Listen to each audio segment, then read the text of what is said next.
Bureau of Immigration pinaghahanap ang mastermind sa likod ng illegal na pagre-recruit ng mga Pilipino papuntang Bahrain. Report, Erlo Bringas. Ano bang meron sa Bahrain? Ba't nire-recruit, Erlo? Kuya Nelson, Kuya Jen, pinaghahanap na ngayon ng Bureau of Immigration ang mastermind sa likod ng illegal na pagre-recruit sa ilang mga biktimang Pilipino patungo sa bansang Bahrain. Ayon kay sa pahayag ng BI, sinabi nito ang kanilang patuloy na isinasagawang operasyon ay upang tuluyang matukoy ang notorious online trafficker na siyang nambibiktima sa ilang Pilipino.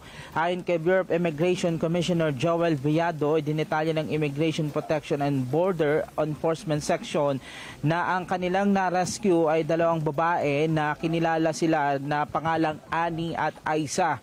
Ang dalawang biktima ay magkaibigan na nag-travel patungo ng Hong Kong para magbakasyon ng mga ito, pero natuklasan na meron pa silang ibang agenda. Habang ginagawa naman ng pagsisiyasat sa dalawa, dito natuklasan ang totoong destinasyon ng mga ito ay papunta pala ng bansang Bahrain.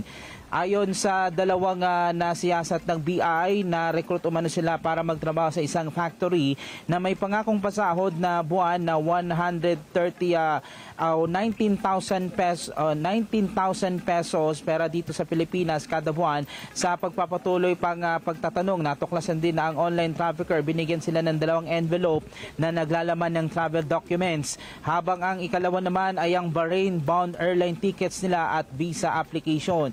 Samantala, base sa investigasyon ng BI, napag-alamang niloko ng nasabing trafficker ang mga biktima na lehitimo umano ang ipinosesong trabaho abroad, kung saan pinayuhan at binigyan ng instruction ng mga na-recruit na ipresenta ang sarili bilang mga turista upang ma-bypass ang immigration.